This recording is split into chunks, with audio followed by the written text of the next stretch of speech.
Bonjour à tous, bonsoir à tous, comment allez-vous? Que Dieu vous bénisse, que Dieu nous bénisse ensemble.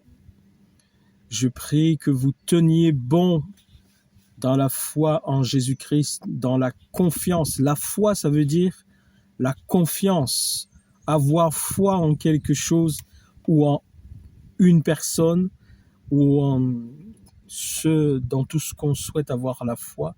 Ça signifie qu'on a confiance dans la chose ou dans la personne. Et naturellement, la foi, pour nous, chrétiens et enfants de Dieu, ça se rapporte à Dieu, ça se rapporte à Jésus-Christ, ça se rapporte au Père, ça se rapporte au Saint-Esprit. Avoir foi signifie qu'on a confiance. On a confiance, on ne doute pas.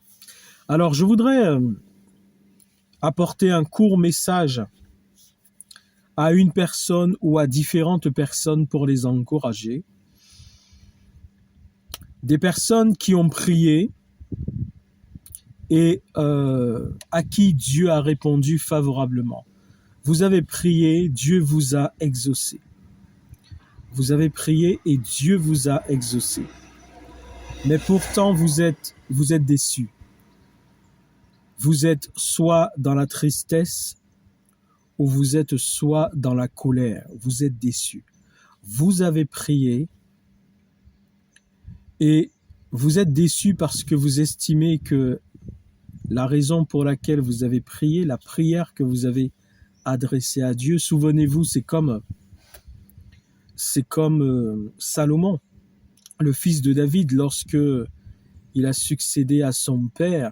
Lui, il n'était pas déçu, mais comme ce qu'il avait demandé à Dieu avait plu à Dieu, donc Dieu lui avait dit non seulement je réponds à ta demande, je te donne de la sagesse pour que tu puisses effectivement diriger mon peuple avec sagesse, avec droiture. Donc je réponds, je t'exauce, je réponds à ta demande.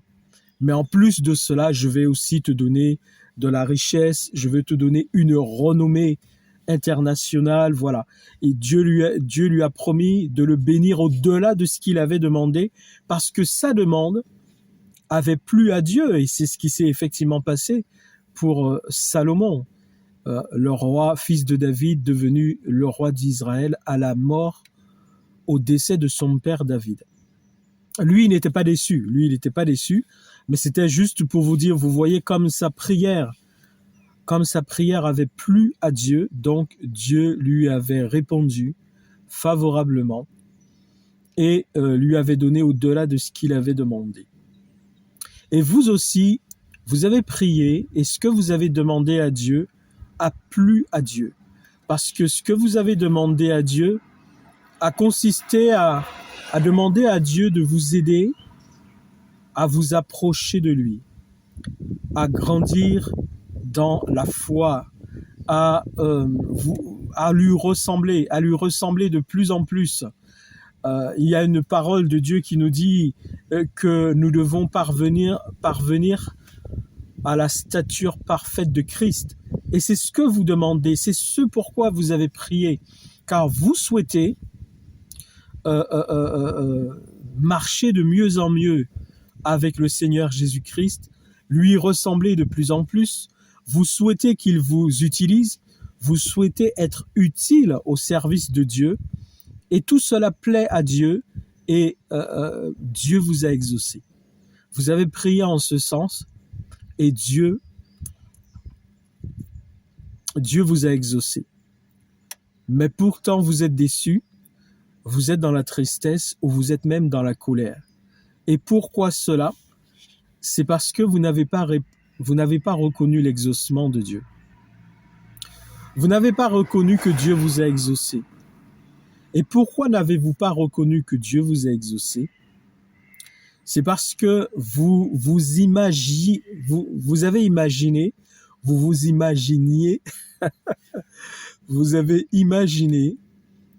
la manière dont Dieu allait s'y prendre pour vous exaucer.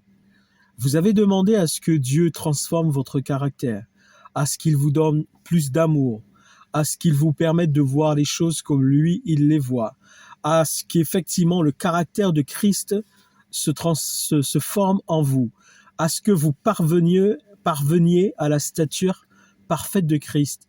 Et tout cela plaît à Dieu, et je vous dis que Dieu vous a exaucé, parce que vous êtes agréable à Dieu dans ce que vous lui demandez, et Dieu vous exauce. Il vous a répondu, il vous a exaucé favorablement, mais pourtant vous êtes déçus. Vous êtes déçus et vous êtes dans la tristesse, ou alors vous êtes dans la colère, simplement parce que vous n'avez pas reconnu que Dieu vous a exaucé. Vous n'avez pas reconnu que ce que vous aviez demandé, il est en train de vous répondre. Parce que vous avez imaginé la manière dont il allait s'y prendre pour vous répondre. Et vous pensiez, et c'est vrai que Dieu agit comme ça aussi, vous pensiez que par sa puissance surnaturelle, par l'intervention du Saint-Esprit, au nom de Jésus-Christ, vous pensiez que ce que vous avez demandé à Dieu, il allait le faire surnaturellement dans votre vie, dans votre corps, dans votre esprit, dans votre chair. Vous pensiez qu'il allait le faire de manière surnaturelle pour changer, par exemple, votre caractère, vous aider, par exemple, à mieux supporter votre prochain. Vous pensiez que de manière surnaturelle, il allait agir pour modifier en vous ce trait de caractère. Et c'est vrai que Dieu le fait des fois comme ça, comme pour le roi Saül, où la parole de Dieu nous dit que lorsque Dieu l'a appelé, qu'il a appelé à être roi d'Israël, il est dit que Dieu changea son cœur. Dieu a transformé son cœur. Mais Dieu ne nous dit pas toujours comment des fois il fait les choses. Il nous dit qu'il a fait la chose, mais il ne nous dit pas toujours comment il s'y prend pour faire la chose. Des fois, il nous montre clairement comment il s'y prend pour faire la chose. Mais des fois, il ne nous dit pas. Il ne nous explique pas exactement comment il a fait. Il nous dit qu'il a fait la chose, mais il ne nous explique pas comment. Je prends l'exemple de la création du monde. Il est dit au commencement, Dieu créa les cieux et la terre. D'accord ? Il est dit au commencement, Dieu créa les cieux et la terre. La terre était informe, l'Esprit de Dieu se mouvait au-dessus des eaux, tout ça. Vous voyez, Dieu nous donne certains détails, mais il ne nous donne pas tout. Et quand il dit au commencement, Dieu créa les cieux et la terre, il ne nous donne pas tous les détails sur comment il a créé les cieux, par exemple. Pour la terre, il nous parle des différents jours, le premier jour, le deuxième, le troisième, jusqu'au 7e jour. Mais par exemple, pour les cieux, pour les anges, pour l'armée céleste et pour les cieux, vous savez qu'il existe différents systèmes planétaires. Nous sommes dans le système planétaire du Soleil. Nous avons le Soleil, la Lune et les autres planètes qui gravitent donc autour du Soleil, comme nous, la Terre, nous gravitons autour du Soleil. Mais il n'y a pas que ce système planétaire. C'est pour ça qu'il est dit, Dieu créa les cieux. Il y a d'autres systèmes planétaires que Dieu a créés, et c'est pour ça que la parole de Dieu nous parle aussi des cieux, lorsqu'il est dit, et les cieux des cieux ne peuvent pas contenir Dieu. Dieu a créé, en plus de notre système planétaire, il en a créé d'autres, mais il ne nous donne pas tous les détails de comment il a fait tout ça. Il ne nous dit pas comment il a fait tout ça. Nous ne savons pas comment Dieu s'y est pris réellement en détail, de manière plus précise pour créer tout ça. Mais nous savons qu'il l'a fait. Il est dit, c'est par la foi que nous croyons que Dieu a créé la terre, que Dieu a créé les cieux et la terre. Nous savons, nous croyons que Dieu a fait tout ça. Nous savons que ça existe, mais nous ne savons pas exactement comment il s'y est pris dans les détails pour faire certaines choses. Et c'est la même chose, mes amis. Lorsque nous lisons dans la Bible, donc, beaucoup de choses que Dieu fait, il ne nous relate pas toujours comment il s'y est pris pour faire vraiment les choses dans les détails. Et je voudrais vous encourager parce que Dieu vous a exaucé. Vous êtes un chrétien, Vous êtes un homme, vous êtes une femme ou un enfant, et même une personne qui n'est pas chrétienne. Et vous avez prié Dieu, vous avez cru en Dieu. Et en ce qui concerne les chrétiens, vous êtes même fatigué. Des fois, vous êtes déçu de vous-même, de ce que, en fonction des circonstances de votre vie, vous n'arrivez pas à avoir les bonnes attitudes, à avoir les bons comportements. Et à chaque fois, vous êtes déçu et vous allez dans la présence de Dieu et vous répandez votre cœur devant Dieu et vous lui dites je te demande tout le temps de me transformer, mais je ne comprends pas, tu ne me réponds pas. Et c'est la réponse de Dieu que je vous apporte là maintenant pour vous dire que Dieu vous entend et il vous répond. Il répond à ces demandes que vous lui faites parce que vous lui êtes agréable en fonction de ce que vous lui demandez. Ça lui est agréable et il vous répond. Il vous exauce, mais vous ne le reconnaissez pas. Parce que les circonstances dans lesquelles vous êtes, pour vous, ce n'est pas la manière dont Dieu, ce n'est pas ce à quoi vous vous attendiez concernant l'exaucement de votre prière. Alors je vais vous dire. Souvenez-vous de Joseph. Joseph, il n'avait pas prié Dieu pour ce que je vais vous raconter, mais c'est Dieu lui-même qui s'est révélé à lui. Joseph a eu 2 songes. Joseph, le 11e fils de Jacob. Je parle de Joseph, l'un des fils de Jacob. Dans la Bible, il était le 11e fils de Jacob. Il a eu 2 songes. Il s'est vu dans les champs avec ses frères et ils avaient tous des gerbes à la main. Et à un moment donné, il voit toutes les gerbes de ses frères qui s'inclinent devant sa gerbe à lui. Lui, sa gerbe demeure bien figée, bien droite, en pleine vie, et toutes les gerbes de ses frères s'inclinent devant sa gerbe. Ça, c'est le premier songe qu'il a eu. Il a eu un 2e songe. Il voit la lune et le soleil, c'est-à-dire le soleil représente son père, la lune c'est sa mère. Il voit la lune, il voit le soleil et la lune, et il voit des étoiles, 11 étoiles. Les 11 étoiles représentent ses 11 frères. Donc il voit le soleil qui représente son père, la lune qui représente sa mère, et 11 étoiles qui représentent ses 11 frères, s'incliner devant lui. Donc voilà les 2 songes qu'il a eus. Dans les 2 songes, en fait, il voit que tout le monde de sa famille s'incline devant lui. Donc, il voit que il va les dominer. Il va être celui qui va dominer, celui qui va régner. Et sa famille même s'inclinera devant lui, même son père, même sa mère. Et à cette époque, il est jeune, Joseph. Il a que 17 ans. Il a 17 ans, il est jeune, c'est un adolescent. C'est un adolescent, il est jeune. Et déjà il était le fils préféré de son père, Jacob. Et par le fait qu'il était déjà le fils préféré de son père, ses frères l'enviaient et le haïssaient. Ils avaient de la colère contre lui dans leur cœur. Mais en plus, dans sa maladresse, parce que Joseph, en fait, il a été maladroit en racontant ses songes à son père, à sa mère et à ses frères. Dans sa maladresse, dans cette position, il savait déjà qu'il était le fils préféré de son père et il savait que ses frères ne l'appréciaient pas.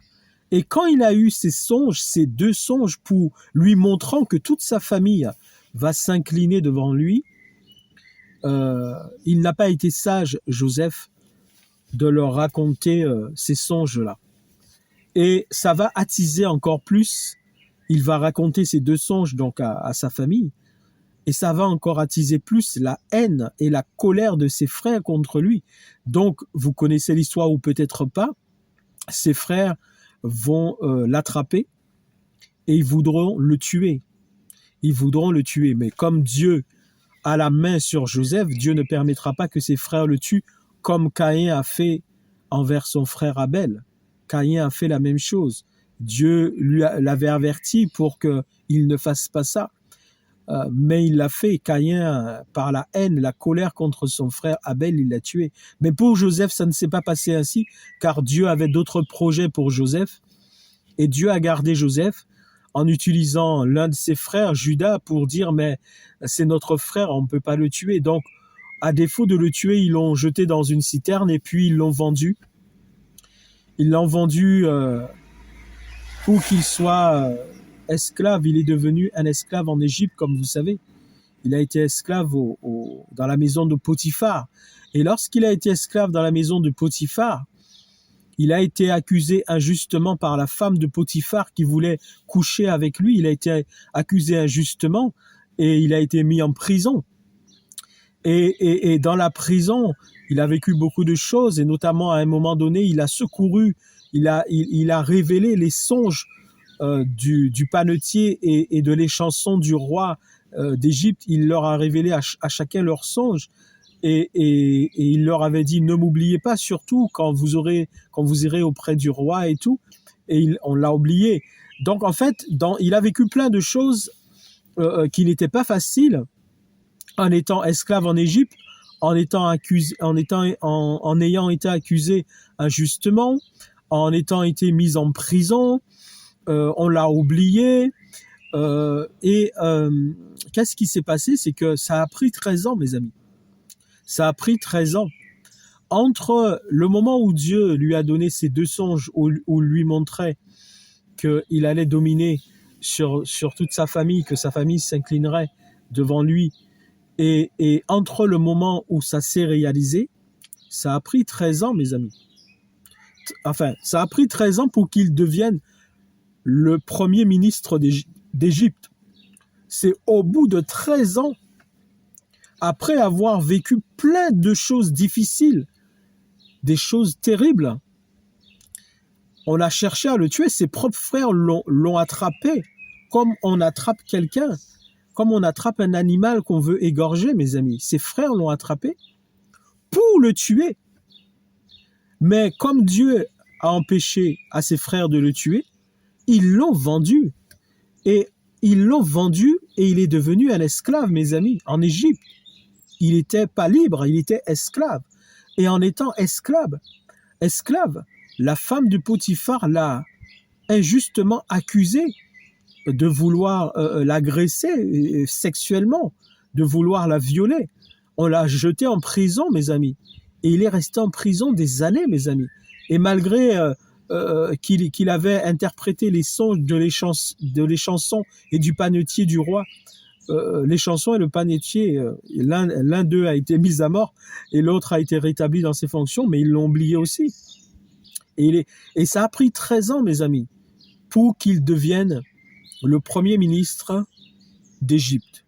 Et vous allez voir ce qui va se passer entre le moment où il avait dévoilé ces deux songes à sa famille, quand il était encore dans sa famille, en Canaan, à l'âge de 17 ans, et le moment maintenant, puisqu'il a 30 ans maintenant, mes amis, il a 30 ans, donc il s'est passé 13 ans, où il devient le premier ministre en Égypte. Lorsque plus tard, il y aura la famine en Canaan, et que ses frères vont venir en Égypte pour chercher des provisions, parce qu'il était à la tête d'Égypte en tant que premier ministre, et c'était un homme rempli de sagesse, de discernement de Dieu. Donc, il gérait les choses avec la sagesse de Dieu. Et en Égypte, il y avait à manger. Et beaucoup de personnes venaient chercher à manger en Égypte. Et pareillement, ses frères viendront parce qu'il y avait la famine. Là où eux, ils étaient. Et donc, ils viendront chercher des provisions en Égypte. Mes amis, entre la fois où il leur avait raconté ces deux songes, comme quoi il allait dominer sur eux, et quand ses frères vont se révéler à lui et que lui, il va reconnaître ses frères, il ne sera pas le même Joseph. Ce ne sera pas du tout le même Joseph. Quand il avait 17 ans, il voyait qu'il allait dominer sur sa famille, qu'il allait être élevé au-dessus d'eux et qu'il allait être celui que tout le monde, devant qui tout le monde allait s'incliner, mes amis. Mais 13 ans plus tard, après avoir été à la formation à l'école de Dieu, en formation avec le Saint-Esprit, après avoir été formé, après que son cœur ait été transformé, mes amis, quand ses frères se révéleront à lui et lui à ses frères, il ne sera plus le même Joseph, parce que son cœur a été transformé. Et c'est à travers la souffrance, à travers les épreuves, à travers les accusations injustes, à travers effectivement les injustices, à travers le mal qu'il a supporté, mes amis, que son cœur va être changé. Et il ne sera vraiment plus le même Joseph. Et il n'aura dans son cœur aucun désir de vengeance, aucune haine contre ses frères, aucune colère contre ses frères, aucune fureur contre ses frères, mais bien au contraire, il va pleurer abondamment. Et son seul désir, ce sera de leur faire du bien, ce sera de revoir son père. Et il va mettre en place une stratégie pour les obliger à venir en Égypte, parce que c'était ce que Dieu avait prévu, mes amis. Dieu avait prévu, quand Dieu lui avait montré ces deux songes, comme quoi toute sa famille allait s'incliner devant lui. En fait, Dieu lui avait pas encore fait comprendre ces songes.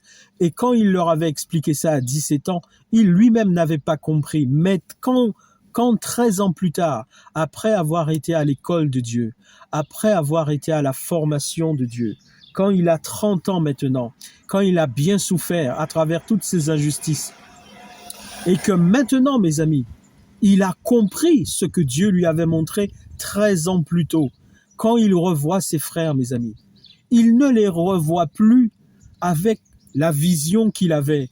Il ne les revoit plus dans le sens où il leur avait annoncé les deux songes, comme quoi tout le monde allait s'incliner devant lui. C'est pas comme ça qu'il revoit ses frères. Et ce n'est pas la compréhension et ce n'est pas la vision qu'il avait de ses frères qui devaient s'incliner devant lui. Non, mes amis. Non, il avait compris ce pourquoi Dieu l'avait choisi. Il avait compris les deux songes que Dieu lui avait montrés concernant son avenir. Il avait compris à 30 ans, 13 ans plus tard, après avoir souffert, après avoir été à l'école de Dieu, après avoir été transformé donc par cette école de Dieu dans la souffrance, il avait compris enfin ce que Dieu lui avait révélé 13 ans plus tôt. Et c'est pour cela, mes amis, qu'il revoit ses frères avec la joie, il revoit ses frères, mes amis, mais avec l'amour, mes amis, avec l'amour pour ses frères. Il n'a qu'un désir, c'est de leur faire du bien. Il n'a qu'un désir, c'est de revoir son père, de revoir son petit frère Benjamin et de leur faire à tous du bien, de les bénir, qu'ils viennent tous en Égypte pour bénéficier de toute la grâce excellente qui existait à ce moment-là en Égypte, des provisions, de permettre qu'ils soient heureux. C'était ça, parce qu'il avait compris que si Dieu l'avait élevé à ce rang en Égypte en tant que premier ministre, ce n'était pas pour que sa famille puisse juste s'incliner devant lui, mais bien au contraire, mes amis. C'était pour qu'il puisse servir sa famille. C'était pour qu'il soit au service de sa famille. C'était pour qu'il puisse secourir sa famille. C'était pour qu'il soit un instrument de bénédiction pour sa famille, pour les secourir, pour les bénir, pour prendre soin d'eux, pour permettre que cette famille, justement, puisse devenir plus tard, parce que c'est en étant en Égypte que cette famille deviendra une nation, le peuple d'Israël. Et mes amis, il a compris tout ça. Il a compris ça. Donc, il a maintenant la bonne compréhension, la bonne vision des songes que Dieu lui avait donnés. La première fois qu'il leur avait annoncé ces songes-là, mes amis, il l'avait pas compris. Il avait juste voulu appuyer encore sur le fait qu'il était le fils préféré de son père. Il avait voulu, parce qu'il savait que ses frères ne l'aimaient pas, et il voulait encore leur faire comprendre, vous voyez, Dieu m'a choisi parmi vous, et tout le monde s'inclinera devant moi. C'est comme ça, mes amis, qu'il leur a présenté les songes. Mais 13 ans plus tard, à 30 ans, parce qu'il est passé par la formation de Dieu, par l'école de Dieu, 13 ans plus tard, à 30 ans, quand il revoit ses frères, il ne les revoit plus avec la vision qu'il avait comme quoi il allait dominer sur eux. Non, mes amis, il a compris que ce rang auquel Dieu l'a élevé en Égypte comme premier ministre, c'était pour secourir sa famille, pour bénir sa famille, pour sauver sa famille, pour faire du bien à sa famille. Et c'est ça qu'il va faire, mes amis, parce que c'est ça qu'il a dans son cœur. Il n'a aucune haine contre ses frères, aucun désir de vengeance, aucune fureur. Il n'a pas envie de leur faire payer quoi que ce soit, alors que ses frères ont cherché à le tuer et ensuite ils l'ont vendu et il est devenu esclave, il a été jeté en prison. Ça a duré 13 ans. Mais mes amis, quand il revoit ses frères, il n'a aucune haine dans son cœur, aucun désir de vengeance, aucune fureur, aucune colère. Au contraire, ce sont des larmes qui coulent, des pleurs, mes amis, de joie, de bonheur de revoir ses frères et de pouvoir revoir son père et son petit frère Benjamin, parce qu'il a compris l'instrument qu'il est entre les mains de Dieu. Il a compris ce que Dieu a voulu faire de lui, mes amis. C'était pour secourir sa famille, c'était pour bénir sa famille, c'était pour aider sa famille, mes amis. Et mon frère, ma sœur, je voudrais te dire, tu pries pour que Dieu te transforme. Tu pries pour que Dieu te bénisse, pour que tu aies le caractère de Christ, pour que tu parviennes à la stature parfaite de Christ. Et Dieu t'exauce, mon frère. Dieu t'exauce, ma sœur. Dieu t'a répondu, mais tu ne l'as pas reconnu. Tu ne l'as pas reconnu et tu es triste ou tu es même en colère parce que ce n'est pas ce à quoi tu t'attendais. Tu t'attendais à ce que Dieu fasse effectivement cela, mais d'une manière que tu n'imaginais pas. Et tu vois que tu es dans les épreuves, tu vois que tu es dans les épreuves, que tu vois que tu es dans la souffrance, tu vois que ce sont des choses négatives qui t'arrivent et tu ne comprends pas parce que tu as un bon cœur et tu dis à Dieu, mais Seigneur, je ne comprends pas, moi je veux te ressembler, je veux atteindre ta stature, je veux au Saint-Esprit que tu formes le caractère de Christ en moi et c'est ça que je te demande. Et pourquoi alors ce sont des épreuves qui m'arrivent? Pourquoi c'est la souffrance? Pourquoi est-ce que je supporte des choses difficiles? Déjà, je voudrais te dire que ce n'est pas toi qui supportes ces choses difficiles. C'est Christ en toi qui te permet de supporter ces choses difficiles.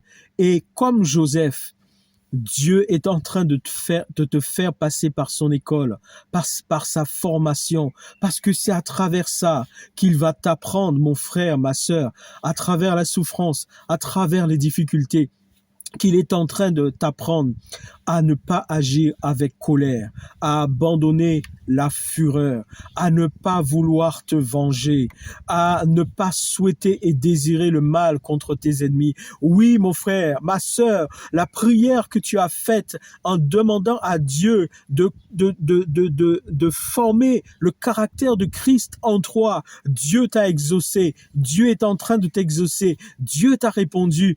Il est en train de te répondre, mais tu ne le reconnais pas, parce que ce n'est pas comme ça que tu espérais, que tu attendais que Dieu agisse pour répondre favorablement à cette demande.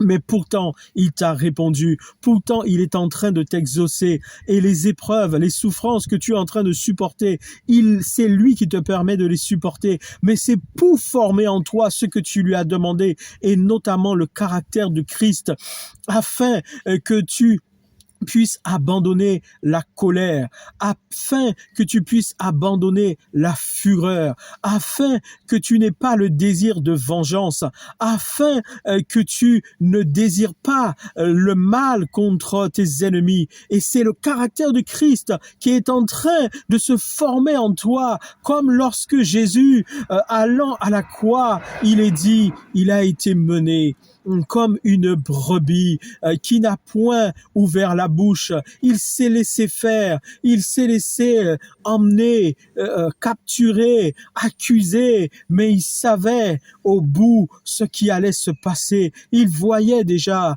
la victoire, la délivrance, le secours qu'il allait nous apporter à travers son sacrifice, à travers son sang qui allait couler de sa personne pour tomber sur la terre, pour secourir les hommes, pour les délivrer de leurs péchés, pour leur pardonner leurs péchés, pour leur ouvrir la porte du ciel, pour leur donner l'espérance de la vie éternelle, pour partir auprès du Père, aller leur préparer une place et revenir les chercher afin que là où il est, les hommes sauvés par sa grâce, son salut, son sacrifice, son sang qui a coulé, eh bien, soient aussi avec lui pour l'éternité. Oui, mon frère, ma sœur, Dieu t'a exaucé.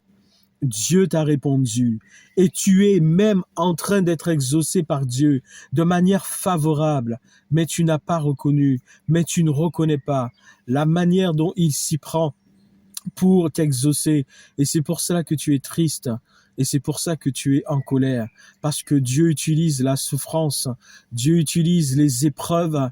Et c'est pour ça que tu ne reconnais pas qu'il est en train de t'exaucer. Il veut t'apprendre à travers la souffrance. Il veut t'apprendre à travers les épreuves.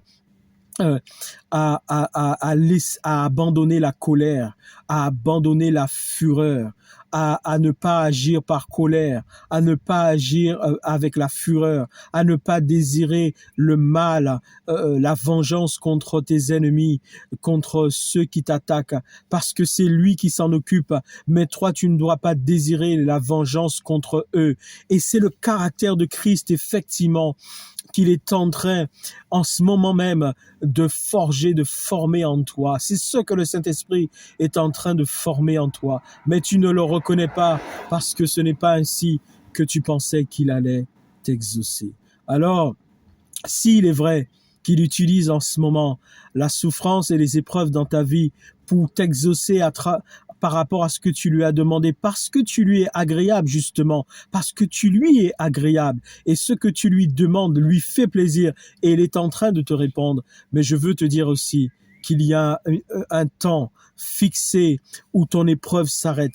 Il y a un temps où que Dieu a fixé pour arrêter la formation par laquelle il est en train de former le caractère de Christ en toi. Comme pour Joseph, ça s'est arrêté à un moment. 13 ans plus tard, il est devenu le premier ministre d'Égypte, et il a vu maintenant, parce qu'il avait compris l'exaucement aussi, enfin la réalisation des 2 visions qu'il avait eues, des 2 rêves, des 2 songes, il a vu ces 2 songes se réaliser. Pour toi aussi, je voudrais te dire, mon frère, je voudrais te dire, ma sœur, pour toi aussi, l'épreuve s'arrête. L'épreuve va s'arrêter car Dieu a fixé un temps. Dieu a fixé un temps où l'épreuve s'arrête, où l'épreuve va s'arrêter parce que ce qu'il voulait faire dans ta vie, il l'a fait, ça a réussi, ça a marché, ton caractère a été transformé, ta vision a été transformée. Là où tu manquais d'amour, maintenant tu sais aimer. Là où tu ne supportais pas ton prochain, tu sais supporter ton prochain. Là où tu ne désirais pas toujours du bien pour ton prochain, maintenant tu sais, tu désires du bien pour ton prochain. Oui, ce que Dieu a voulu faire à travers cette souffrance, ça a réussi, ça a marché, parce que Dieu n'échoue jamais dans ce qu'il fait, mes amis. Dieu n'échoue jamais. Oh, comme dit ce cantique d'un des artistes chrétiens, Dieu n'échoue jamais, Dieu n'échoue jamais. Oh, da da da da da da da da da. Ah, Dieu n'échoue jamais. Dieu n'échoue jamais, mon ami. Dieu n'échoue jamais dans ce qu'il fait. Et que ce soit pour moi, que ce soit pour toi, Dieu n'échoue pas. Et ton épreuve prend fin. Ton épreuve s'arrête. Ton épreuve arrive à son terme. Parce que ce que Dieu voulait faire dans ta vie, il l'a fait. Il t'a exaucé. et l'épreuve t'a transformé. L'épreuve a changé ton caractère. L'épreuve a fait que l'amour est né dans ton cœur pour ton prochain. Et désormais, tu passes même du temps à prier pour les autres, ce que tu ne faisais pas avant d'avoir prié Dieu. Maintenant, tu pries même pour les autres. Tu te consacres même pour les autres, ce que tu ne faisais pas à une époque de ta vie chrétienne. Oui, Dieu t'a exaucé et ton épreuve arrive à son terme. Et pour d'autres, l'épreuve s'arrête maintenant au nom suprême de Jésus-Christ parce que Dieu a fait ce qu'il voulait faire. Alors, réjouis-toi dans la présence de ton Dieu. Donne-lui gloire, loue-le, bénis-le, parce que au contraire, maintenant tu tires les bénéfices du chemin par lequel Dieu t'a fait passer. Tu tires les bénéfices de ce chemin qui n'était pas un chemin facile par lequel il t'a fait passer, mais c'était pour te faire grandir. Et maintenant tu en tires les bénéfices et tu es heureux, tu es joyeux et tu le glorifies et tu le loues parce que tu as compris comme Joseph, à l'âge de 30 ans, 13 ans plus tard, il avait enfin compris ce que Dieu lui avait montré. Et c'est dans la joie, c'est dans le bonheur, avec les pleurs, qu'il a accueilli sa famille pour les bénir, pour leur faire du bien, pour justement voir s'accomplir ce que Dieu lui avait montré. Toi aussi, désormais, par rapport à la transformation que Dieu a opérée dans ta vie, il va pouvoir t'utiliser maintenant. Là, il n'a pas pu t'utiliser précédemment parce qu'il fallait d'abord que tu changes, que tu sois transformé. Maintenant, il peut t'utiliser. Maintenant, il peut t'envoyer. Maintenant, il peut te choisir. Maintenant, il peut t'appeler. Il va t'appeler. Trois maintenant qui me regardent. Il t'appelle maintenant. Il va t'appeler. Tu vas recevoir son appel. Il va t'envoyer et tu iras maintenant pour faire l'œuvre à laquelle il t'appelle, l'œuvre pour laquelle il t'a choisi. Tu iras maintenant parce que il a fait en toi ce qu'il devait faire. Il a transformé en toi ce qu'il devait transformer. Il a modifié en toi ce qu'il devait modifier et maintenant il t'envoie. Maintenant il va t'envoyer. Tu reçois son appel, il va t'appeler et il va t'envoyer. C'est le roi de gloire. C'est Jésus-Christ lui-même qui pourvoit aux besoins de son église, qui te choisit, qui t'appelle et qui t'envoie pour que tu ailles apporter à ton prochain la bonne nouvelle du salut en Jésus-Christ, pour que tu ne puisses plus condamner, juger ton prochain, pour que tu ne cherches plus à enfoncer ton prochain, pour que tu ne désires plus le mal contre ton prochain, pour que tu ne désires plus la vengeance contre ton prochain, mais pour que tu puisses toujours voir ton prochain s'en sortir, le bénir, le secourir. Et Dieu va mettre en toi, le Saint-Esprit va mettre en toi les dons spirituels, parce que les dons spirituels qu'il va mettre en toi, ce sont les dons pour que tu puisses bénir les autres, pour que tu puisses les secourir. Le don de la parole de connaissance, le don du discernement des esprits, le don des guérisons, le don des langues, le don d'interprétation des langues, le don de sagesse. Ce sont les dons qui ne seront pas pour toi, qui ne seront pas pour que tu puisses regarder les autres de haut, pour que tu puisses te pavaner devant les autres, pour que les gens t'applaudissent. Non, ce seront des dons pour que tu puisses servir les autres, pour que tu sois au service des autres. Comme Joseph a servi ses frères, il a servi son père, il a servi sa famille. Comme Joseph, à l'âge de 30 ans, après 13 ans, avoir été à l'école de Dieu, et avoir compris les 2 songes que Dieu lui avait donnés, il a été au service de sa famille pour les bénir, pour prendre soin d'eux, pour les nourrir, pour que Pharaon, à qui il va parler en faveur de sa famille, Pharaon puisse leur donner les meilleures terres de son pays pour qu'ils puissent s'y installer. Mes amis, maintenant tu auras les dons spirituels du Saint-Esprit, mais avant Dieu ne te les donnait pas parce que tu voulais te montrer, tu voulais te pavaner et tu n'étais pas dans l'état d'esprit de servir ton prochain. Mais maintenant que tu as compris, maintenant que tu as été transformé, alors tu vas pouvoir servir les autres. Les dons du Saint-Esprit vont pouvoir t'être accordés et se manifester en toi parce que maintenant tu seras au service des autres. Tu serviras ton prochain, tu béniras ton prochain, tu viendras à son aide. tu viendras à son secours, tu prieras pour lui et avec les dons du Saint-Esprit qui se manifesteront en toi, tu libéreras ton prochain, tu le délivreras. Dieu le guérira à travers les dons qu'il a mis en toi. Mon frère, ma sœur, Dieu t'a exaucé, Dieu t'a répondu, mais c'est parce que tu n'as pas reconnu. Souvenez-vous de Jésus-Christ, dont différentes prophéties, et notamment par le prophète Ésaïe, 7 siècles, 700 ans plus tôt, avait annoncé sa venue. Et mes amis, lorsqu'il est venu en Israël, Jésus-Christ, le Fils promis, le prophète promis, le Messie promis, celui qui apporte la délivrance, il est dit, il est venu chez les siens. Mais les siens ne l'ont pas reconnu. Ils ne l'ont pas accueilli. Pourquoi, mes amis? Parce qu'il est né dans une étable, mes amis, loin des projecteurs, loin des paparazzis, mes amis. Oui, ce n'est pas ainsi que le peuple d'Israël attendait que son roi puisse naître. Ils n'attendaient pas un roi qui allait naître avec des animaux, au milieu des animaux, sans gloire, sans artifice, sans les paparazzis, sans les flashs, dirigés sur lui. Non, mes amis, ils n'attendaient pas un roi qui allait naître dans une étable.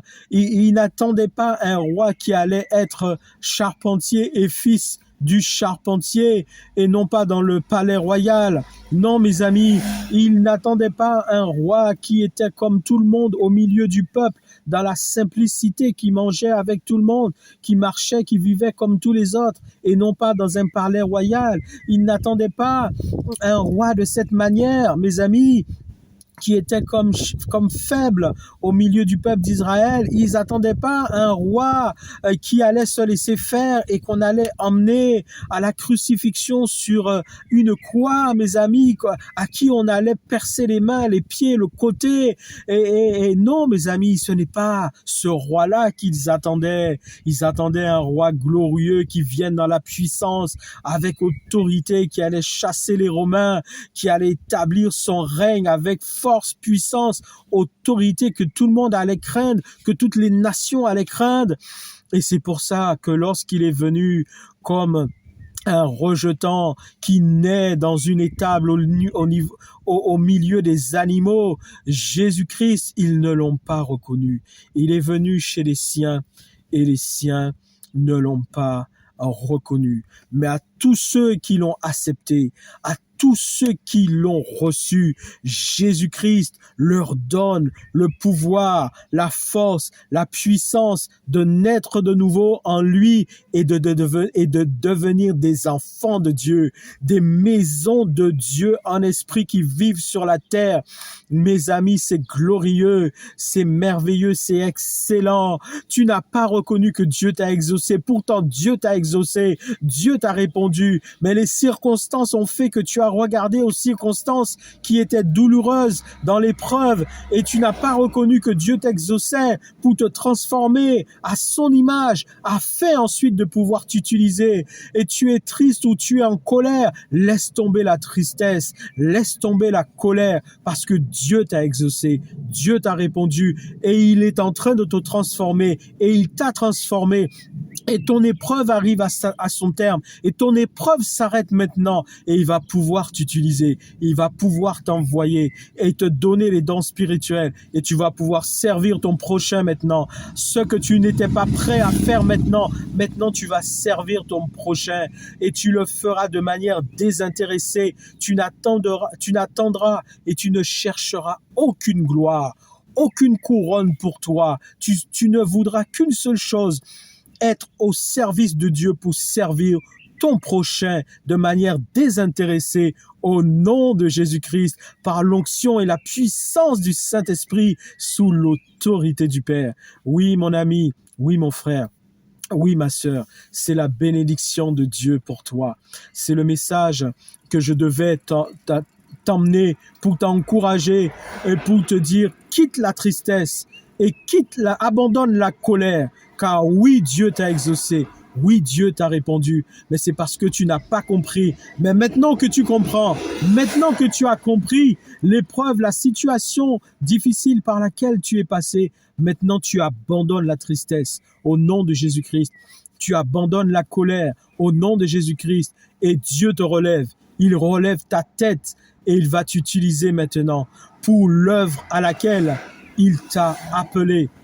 Comme lorsque le Saint-Esprit a dit concernant Paul et Barnabas, mettez-moi à part Paul et Barnabas pour l'œuvre à laquelle je les ai appelés. Mettez-moi à part Paul et Barnabas pour l'œuvre à laquelle je les ai appelés, dit le Saint-Esprit. Et le Saint-Esprit aussi, il dit en ce qui te concerne, mettez-moi à part mon fils, ma fille que j'ai choisi, que j'ai appelé et que j'appelle maintenant pour l'œuvre à laquelle je les destine. Le Saint-Esprit pointe le doigt sur toi. Le Saint-Esprit t'appelle maintenant et il te dit, je te mets à part pour l'œuvre à laquelle je t'ai appelé et je t'ai choisi. Jésus-Christ t'établit maintenant et il va t'envoyer. Seulement, sois à l'écoute. Et fais uniquement ce que Dieu te dira. Ne fais rien de ce que Dieu ne te dira pas. Fais uniquement ce que Dieu va te montrer, ce que Dieu va te dire. Et va au nom de Jésus-Christ, comme Dieu a pu dire à Gédéon, vaillant héros, va avec la force que tu as. Tu iras maintenant. Au nom de Jésus-Christ, tu iras avec la force que Dieu te donne, par l'onction du Saint-Esprit, l'autorité de Jésus-Christ, la gloire du Père. Tu iras maintenant servir Dieu, tu iras libérer les captifs, tu iras guérir les malades, tu iras ressusciter les morts, tu iras donner des paroles de connaissance au nom de Jésus-Christ par le Saint-Esprit, mais tu iras selon ce que Dieu te montrera. Ne va pas selon toi, ne va pas par ta sagesse, ne va pas par ton intelligence et ne va pas de manière précipitée. Attends le temps de Dieu. Écoute cette parole que je te délivre maintenant. Attends le temps de Dieu afin que tu y ailles et de la manière dont Dieu te montrera pour que tu y ailles comme Dieu te le montre et non pas comme toi tu as envie. Mes amis, je peux parler de moi, je connais certaines choses de ce que Dieu m'a révélé, m'a demandé de faire et des fois, je vous dis, en toute honnêteté, j'ai fait à ma manière. J'ai fait à ma manière des fois et j'ai voulu y aller à ma manière et il a fallu que Dieu m'arrête. Il a fallu que Dieu me dise, attends, tu n'es pas encore prêt. Donc, je vais permettre certaines circonstances dans ta vie parce que tu n'es pas encore prêt. Mes amis, croyez dans l'expérience dont je vous parle qui me concerne moi-même. Soyez sages, soyez patients. Vous irez quand Dieu vous enverra et de la manière dont il vous demandera d'y aller. N'y allez pas avant et n'y allez pas dans la manière dont vous voulez y aller. Vous irez dans la manière dont Dieu vous demandera d'y aller et au moment où lui, il vous demandera d'y aller. Et surtout, soyez soumis totalement à Dieu et faites exactement ce que Dieu vous dit. Et alors, vous serez heureux, vous serez joyeux. Parce que c'est dans la marche avec Dieu qu'on est heureux et qu'on est joyeux, rempli du Saint-Esprit. C'est là qu'on est satisfait de voir ce que Dieu fait pour les autres à travers nous lorsqu'il nous utilise. C'est ça qui nous apporte la réjouissance et la joie de voir qu'on peut être utile dans l'œuvre de Dieu, mais tout en sachant et en demeurant dans l'humilité pour pouvoir dire « Je ne suis qu'un serviteur inutile ». Mes amis, que Dieu vous bénisse, que Dieu nous bénisse. Maintenant, quand Dieu va vous dire, vous allez faire ce qu'il va vous dire. Que Dieu vous bénisse, que Dieu nous bénisse ensemble. À bientôt pour un prochain message. À bientôt.